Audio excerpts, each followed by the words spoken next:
Shalom! Povo lindo que vai morar no céu, bom dia, bom dia. Que Deus abençoe o nosso dia. Estamos aqui nesse dia marcado pelo Senhor para trazer esse maná, esse pão fresquinho do céu, em nome do Senhor Jesus. Desfrutando dessa palavra, um devocional, meditação diária na palavra de Deus. E hoje é um dia muito especial, porque hoje a gente está comemorando aqui 3 anos, né? Já se passaram 3 anos desde quando a gente gravou ali Mateus, capítulo de número 21, né? Ali no verso 13, esse versículo que ficou marcado na nossa história, na nossa vida, né, amor? Ai, Muito até bom.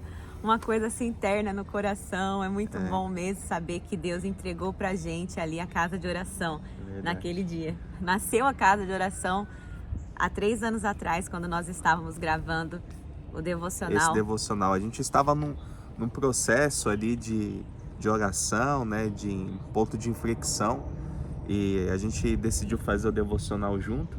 E numa jornada de 21 dias, o anjo apareceu para nós através dessa palavra. Essa palavra saltou aos nossos olhos quando Jesus adentrou no templo e disse: "Não sabeis que a minha casa será chamada casa de oração?"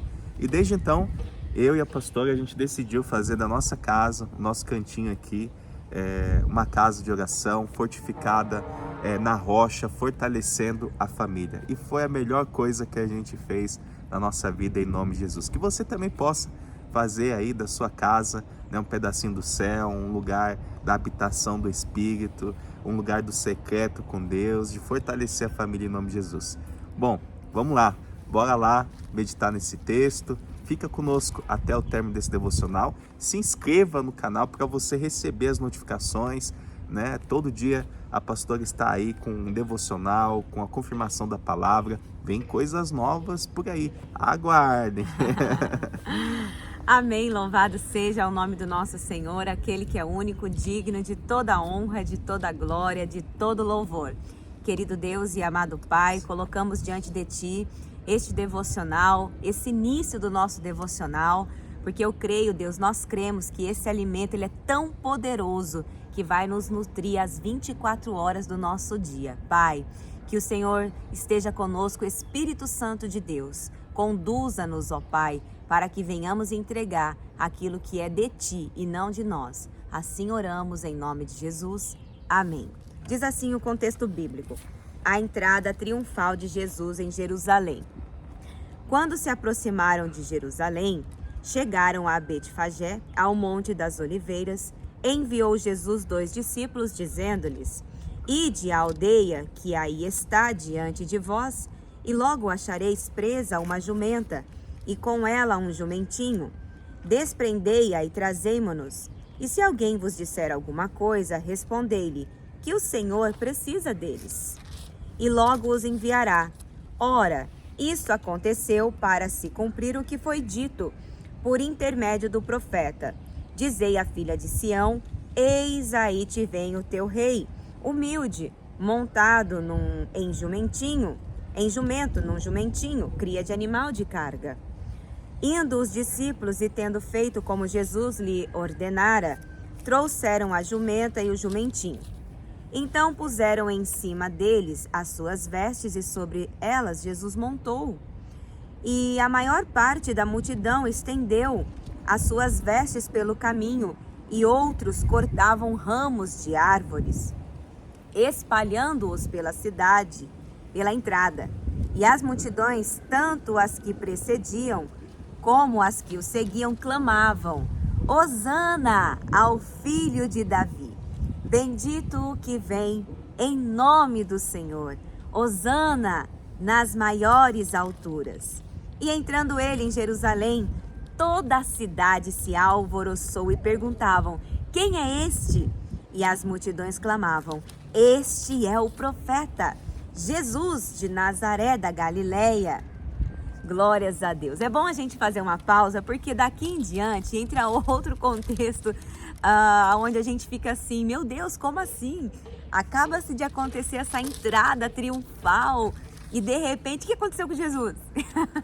Então assim, se prepara, porque olha só, Jesus, o Filho de Deus, ele poderia, pastor, ter uma entrada diferente, sim ou não? Ele poderia ter uma entrada cheia de ouro, de carruagens, de todo o esplendor, ele poderia? Poderia sim, na verdade era isso que os judeus esperavam. Eles esperavam que Jesus, né? Não Jesus, os judeus não esperavam Jesus, essa é a verdade.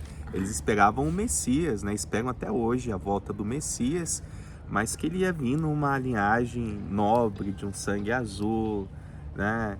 Toda ali uma cordialidade, né? Uma formalidade, entrar com toda a sua majestade, que nem você tá aí imaginando, né? Só que não, né? Jesus, ele acabou ali, né? Nascendo ali numa manjedoura, em meio aos animais, né?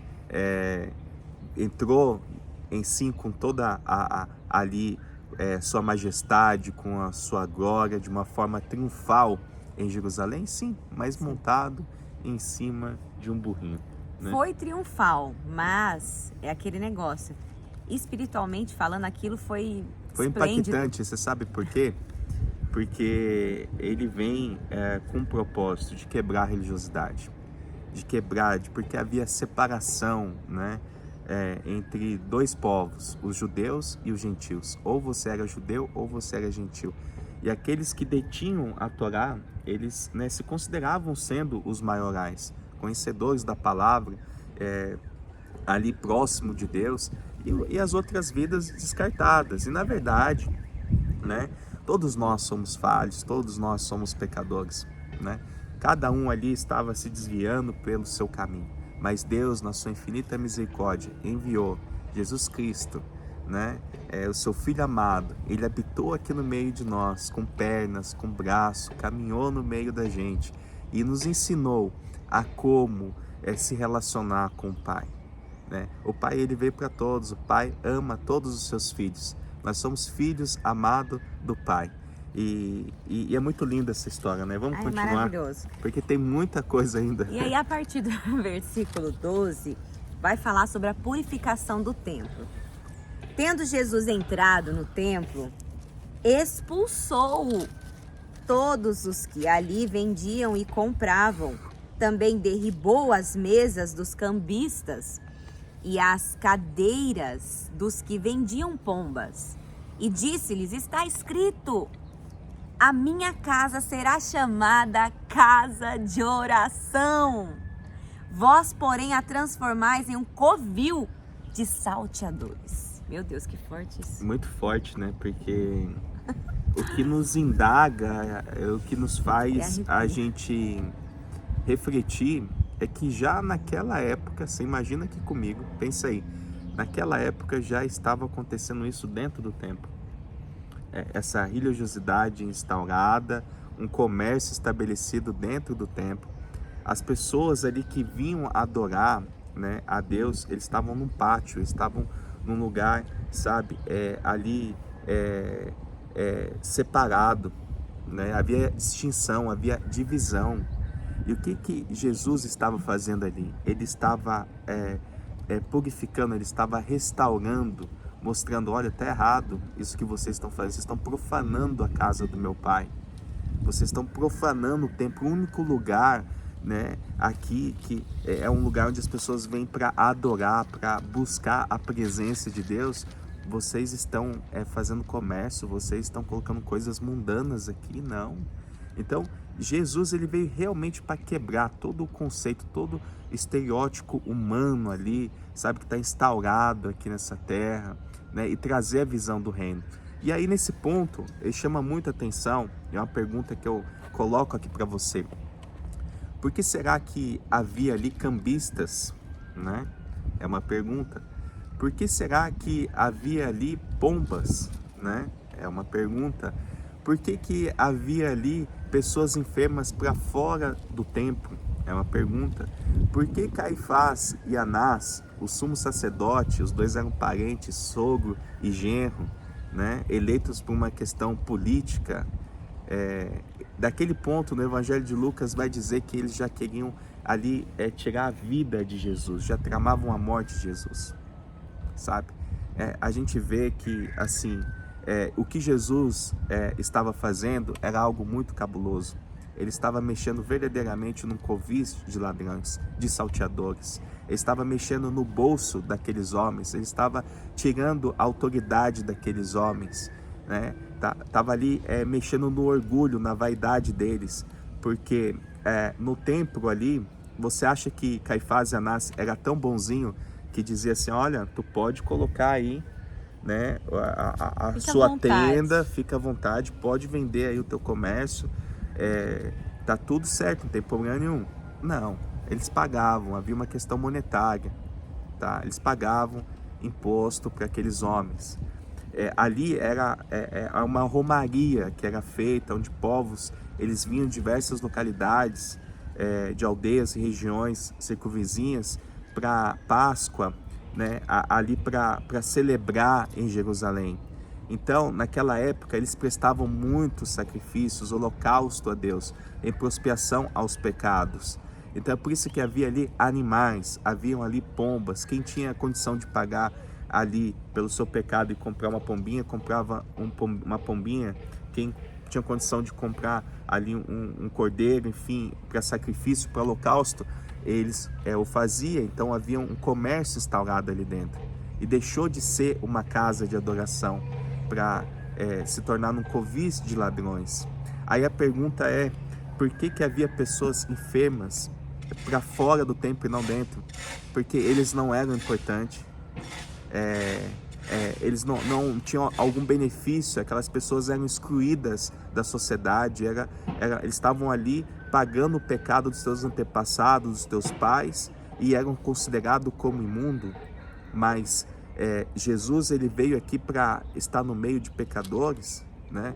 Você vê quando havia uma festa em Jerusalém e ele mudou o percurso, ele foi ali para aquele tanque de Betesda, sabe, onde só havia gente enfermas, né? Aí ele encontrou aquele homem que há 35 anos estava ali enfermo.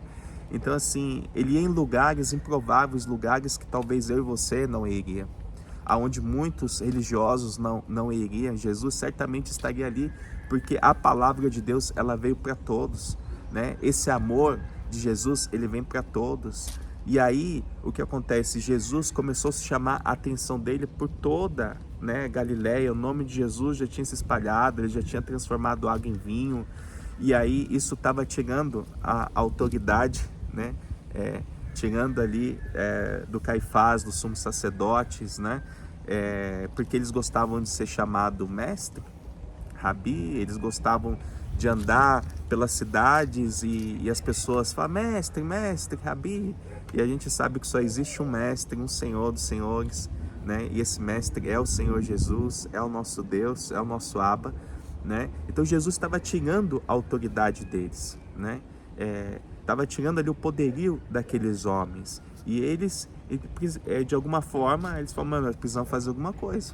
Vamos dar cabo nesse homem aí, né? Dar fim nele, porque senão eles estão crescendo e vão se tornar poderosos. Mas então, a partir desse momento, eles já começam a tramar a morte de Jesus desse momento. E aí onde que vem o nome cristões, né? Por que cristões? São os seguidores de Cristo, né? Então, que esses daí são os cristões, então, aqueles que seguem a Cristo. A questão de cristão não tem a ver com uma denominada religião. Não. E detalhe, é muito importante essa pergunta que a pastora colocou aqui. Jesus, ele não era católico, tá? Pasmem vocês. Ele não era evangélico, pasmem vocês. Ele era judeu, tá? E ele não veio para a religião, ele não prega para a religião, tá? Ele veio para todos. Todos têm acesso a Jesus. Dando continuidade, porque a gente vai agora seguir, preste os seus ouvidos para a gente poder ler o contexto e depois o pastor traz uma reflexão para nós. Jesus efetua curas no templo. Eita glória! Viram a ele no templo cegos e coxos vieram a ele no templo cegos e coxos e ele os curou. Mas vendo os principais sacerdotes e os escribas as maravilhas que Jesus fazia e os meninos clamando, Hosana, filho de Davi, indignaram-se e perguntaram-lhe, ouves o que estes estão dizendo? Respondeu-lhes Jesus: sim, nunca lestes? Da boca de pequeninos e crianças de peito tiraste perfeito louvor? E deixando-o, saiu da cidade para Betânia, onde pernoitou. A figueira sem fruto, versículo 18. De manhã, ao voltar para a cidade, teve fome. E vendo uma figueira à beira do caminho, aproximando-se dela, e não tendo achado senão folhas, disse-lhe: nunca mais nasça fruto de ti? E a figueira secou imediatamente. Vendo isto, os discípulos admiraram-se e exclamaram: como secou depressa a figueira? Jesus, porém, lhes respondeu: em verdade vos digo que se tiverdes fé e não duvidardes, não somente fareis o que foi feito à figueira, mas até mesmo se a este monte disserdes: ergue-te e lança-te no mar, tal sucederá. E tudo quanto pedirdes em oração, crendo, recebereis. A autoridade de Jesus e o batismo de João. Tendo Jesus chegado ao templo, estando já ensinando, acercaram-se dele os principais sacerdotes e os anciões do povo, perguntando: com que autoridade faz estas coisas? E quem te deu essa autoridade? E Jesus lhe respondeu: eu também vos farei uma pergunta. Olha, Jesus. Se me responderdes, também eu vos direi com que autoridade faço essas coisas. De onde era o batismo de João? Do céu ou dos homens? E discorriam entre si: se dissermos do céu, ele nos dirá: então por que não acreditaste nele? E se dissermos dos homens, é para temer o povo, porque todos consideram João como um profeta. Então responderam a Jesus: não sabemos. E ele, por sua vez: nem eu vos digo com que autoridade. Ou seja, não vou responder. Linda. Na verdade, ele já respondeu, né? Já respondeu. A própria pergunta dele foi uma resposta. A parábola dos 2 filhos. E que vos parece? Um homem, Jesus, olha que extraordinário. Um homem tinha 2 filhos. Chegando-se ao primeiro, disse: filho, vai hoje trabalhar na vinha? Ele respondeu: sim, senhor. Porém não foi. Dirigindo-se ao segundo, disse-lhe a mesma coisa. Mas este respondeu: não quero. Depois, arrependido, foi. Qual dos 2 fez a vontade do Pai? Disseram: o segundo. Declarou-lhes Jesus: em verdade vos digo que publicanos e meretrizes vos precedem no reino de Deus. Porque João veio a vós outros no caminho da justiça, e não acreditardes nele. Ao passo que publicanos e meretrizes creram.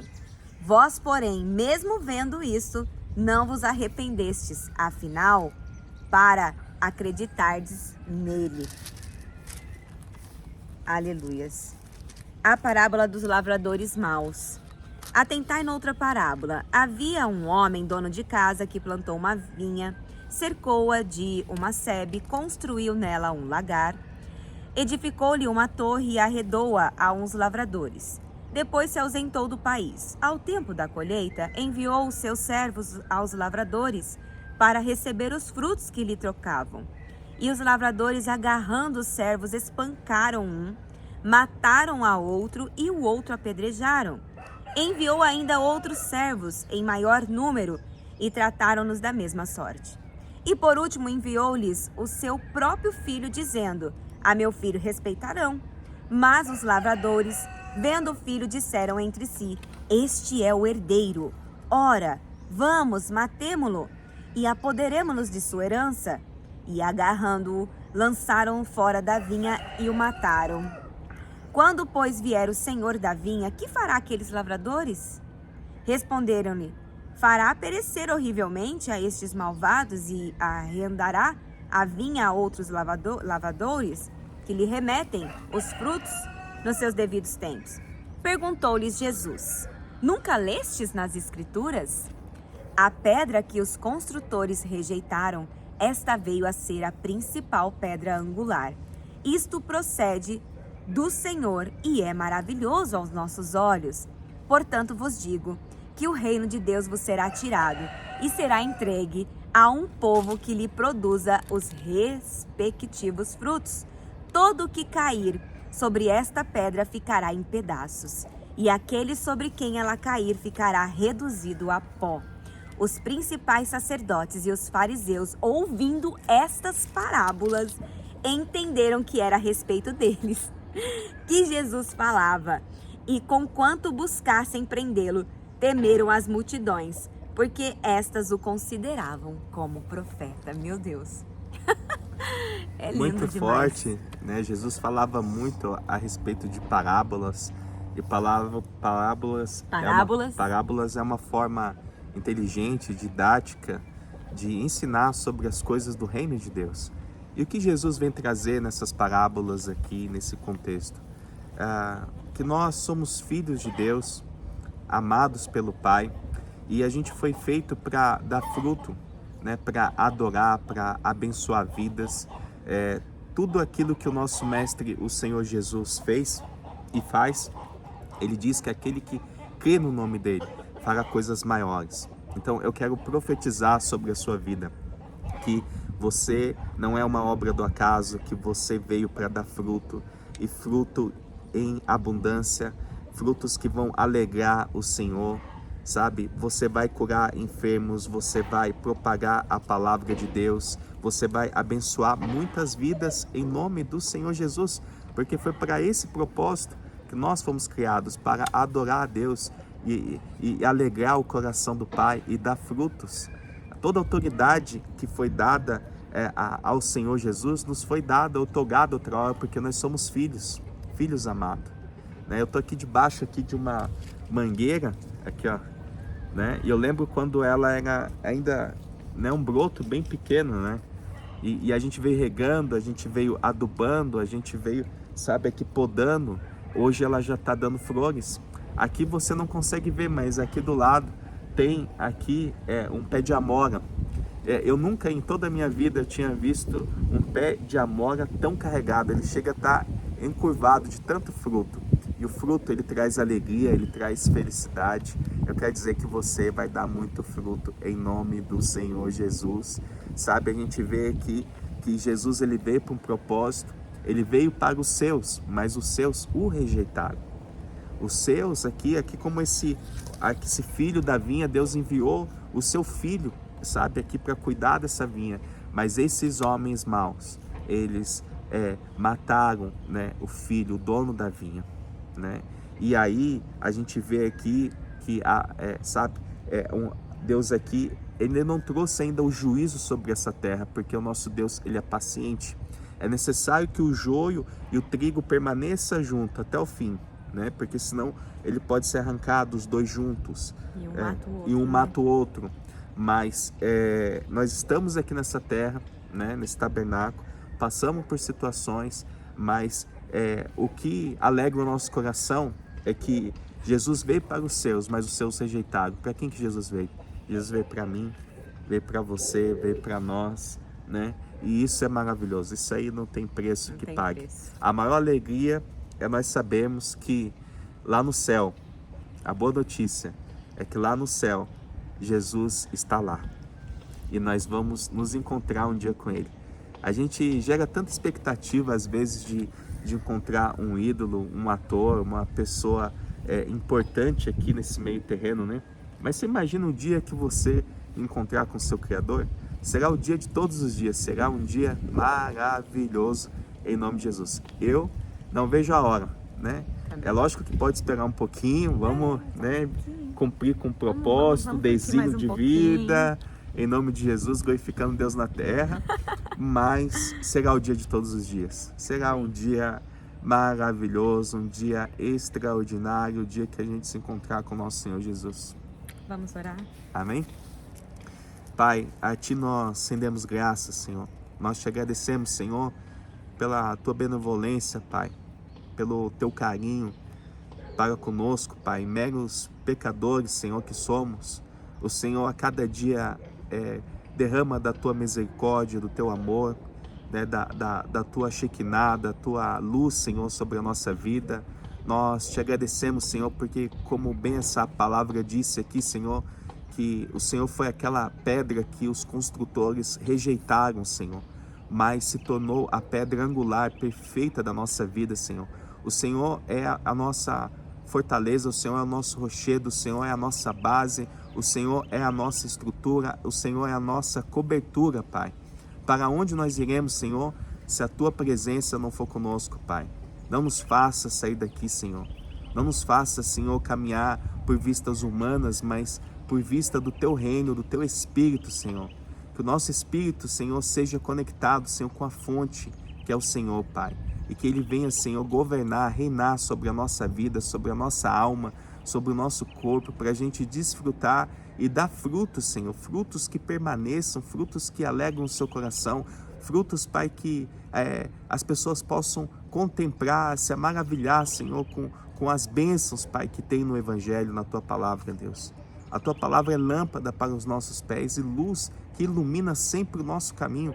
Que a nossa casa, Pai, seja uma casa de oração, que seja uma casa fortificada na rocha, Pai. Ainda que, Senhor, muitas famílias aqui, porventura, passam por situações, eu quero declarar, Senhor, em nome do Senhor Jesus, Pai, que ele e a casa dele vai servir ao Senhor em nome do Senhor Jesus. Profetiza, irmão, eu e a minha casa serviremos ao Senhor em nome de Jesus. Amém. E graças a Deus. Se esse devocional fez sentido para você, compartilha aí com no mínimo 7 pessoas, seja um propagador da palavra, seja ousado. Olha, eu tenho certeza que você já recebeu tantas mensagens que você falou assim, nossa, me mandaram essa mensagem, mas por quê? E às vezes você não tem a ousadia de mandar essa mensagem. Ah, me impactou, mas eu não tenho coragem. Pelo amor de Deus, irmãos. Seja ousado e usado pelo Senhor para proferir as palavras de boas notícias. Vamos impactar vidas, fazer desse mundo um lugar melhor, em nome de Jesus. Lâmpada para os meus pés é a palavra do Senhor e luz que clareia o nosso caminho. Que Deus abençoe seu dia. Shalom.